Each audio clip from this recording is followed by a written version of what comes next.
wabarakatuh. Perkenalkan, nama saya Catur Prasetyo Paestu dari mahasiswa magang IAIN Tulungagung.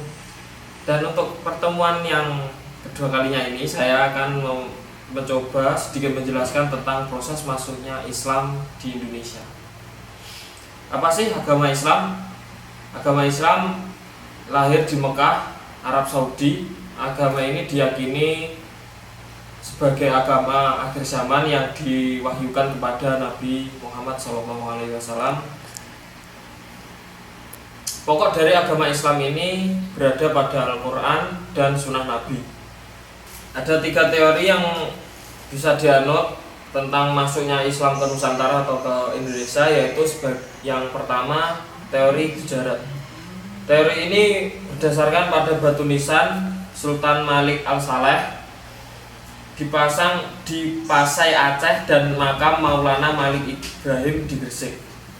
Akan tetapi teori ini mempunyai kelemahan, yaitu berisi tentang kenyataan bahwa ketika pada masa Islam, Samudra Pasai yang raja pertama wafat pada 698 di Gujarat masih berupa kerajaan Hindu.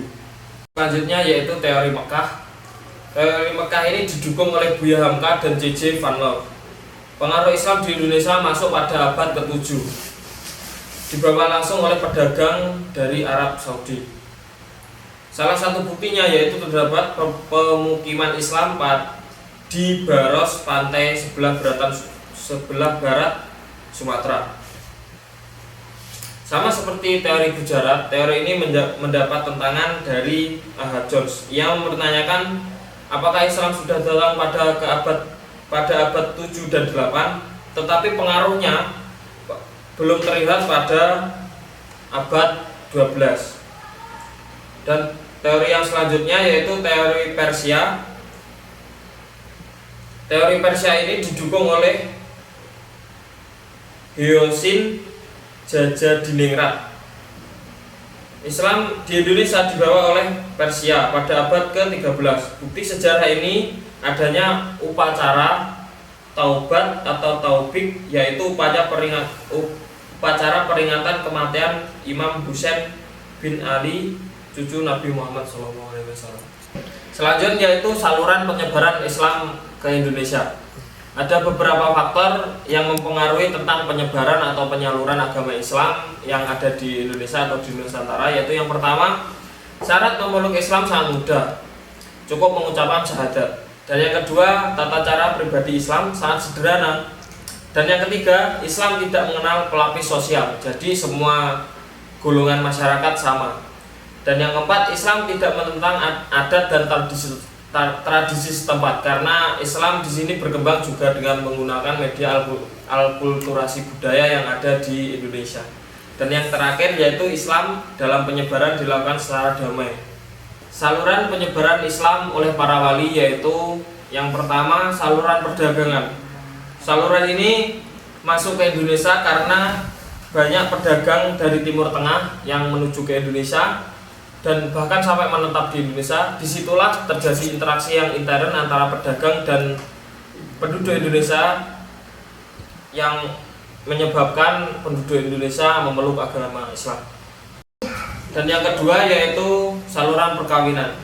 Saluran perkawinan ini sebenarnya sama dengan saluran perdagangan, karena yang menjadi yang berperan dalam saluran ini yaitu sama dengan pedagang. Karena dalam saluran perkawinan ini, pedagang yang lama tinggal di Nusantara, mereka melakukan pernikahan dengan penduduk setempat.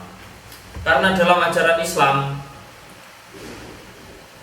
calon suami istri yang tidak seiman harus seiman, maka diislamkan dengan mengucapkan 2 kalimat syahadat.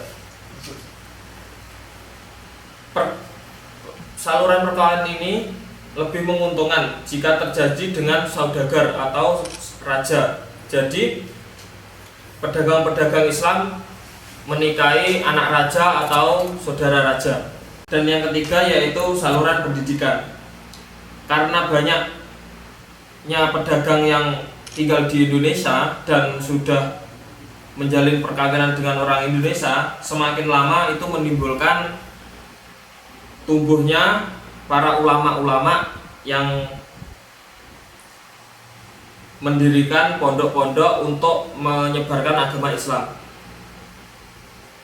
Pondok pesantren-pesantren ini awalnya yang pertama yaitu pesantren Ampel Surabaya dan pesantren Sunan Giri di Gresik. Dan yang selanjutnya yaitu saluran ajaran tasawuf. Ajaran tasawuf merupakan ajaran Islam yang bercampur dengan mistik dan mungkin juga bisa digunakan untuk pengobatan. Jadi para pribumi itu tertarik untuk mengikuti Islam karena kalau ada yang sakit disembuhkan dengan ajaran tasawuf ini. Dan yang selanjutnya yaitu saluran dakwah. Saluran dakwah ini tidak lepas dari ajaran Wali Songo yang mengembangkan Islam di Pulau Jawa dengan menggunakan media dakwah. Dan yang terakhir yaitu saluran kesenian. Islam datang dari Arab ke Indonesia juga membawa kebudayaan atau kesenian. Dalam perkembangan di Indonesia, kesenian dari Arab itu diakulturasi dengan kebudayaan yang ada di Indonesia. Jadi menjadikan Islam yang mengembangkan Islam di Indonesia itu menjadi lebih pesat atau lebih cepat. Bukti dari akulturasi budaya Islam ke Indonesia yaitu lagu lir-ilir dan juga gamelan.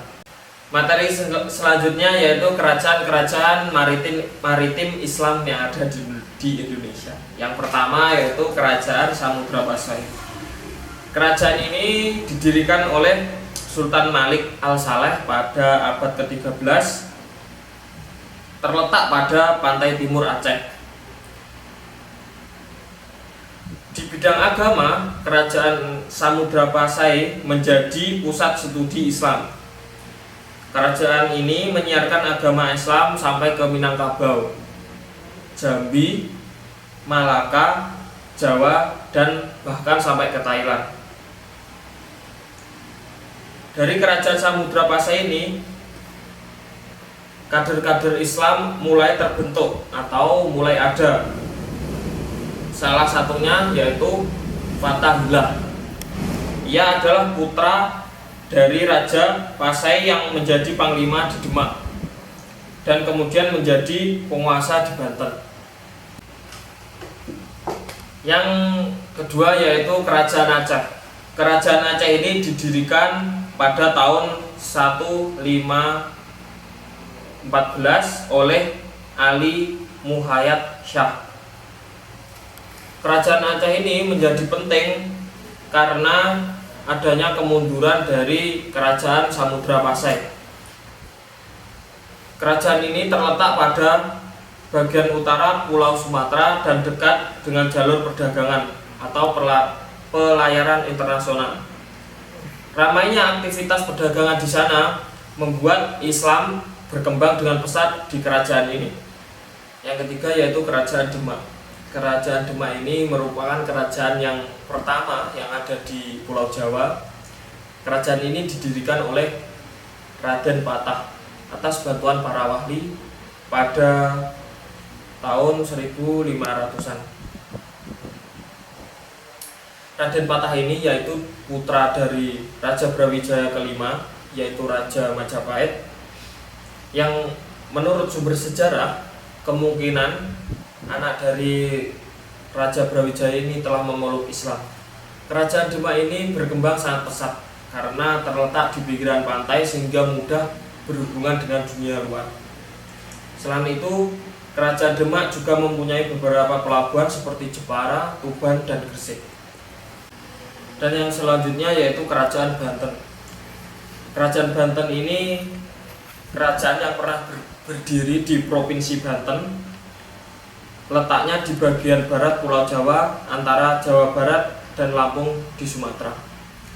Kerajaan Banten ini mengalami kemajuan atau perkembangan sangat pesat karena pada saat itu telah terlepas dari Kerajaan Demak. Kerajaan Banten ini menguasai jalur pelayaran dan perdagangan yang melewati Selat Sunda. Bahkan Kerajaan Banten ini pernah menjadi pusat pendidikan Islam di Jawa Barat pada abad ke-16 dan abad ke-17. Daerah kekuasaannya meluas sampai Lampung dan berbatasan dengan Kerajaan Palembang. Dan kelima yaitu Kerajaan Gua Talu. Kerajaan Gua Talu merupakan kerajaan yang bergabung antara Kerajaan Gua dan Talu. Jadi di sana ada dua kerajaan yang bergabung dengan ibu kota Sombaupu. Dan yang terakhir yaitu Kerajaan Ternate Tidore. Kerajaan Ternate ini terletak di Maluku Utara dengan ibu kota São Paulo. Tanda-tanda kehadiran Islam di Maluku dapat diketahui dengan adanya naskah kuno yang berbentuk hikayat. Antara lain contohnya seperti Hikayat Hitu, Hikayat Bacan, dan Hikayat setempat lainnya. Kerajaan Ternate ini yang berbentuk persekutuan, yaitu dari 5 kerajaan, yaitu Kerajaan Obi, Bacan, Seram, dan Ambon. Salah satu komodi terpenting Kerajaan Ternate ini yaitu cengkeh. Ya mungkin itu saja yang bisa saya sampaikan. Mudah-mudahan teman-teman bisa menerima.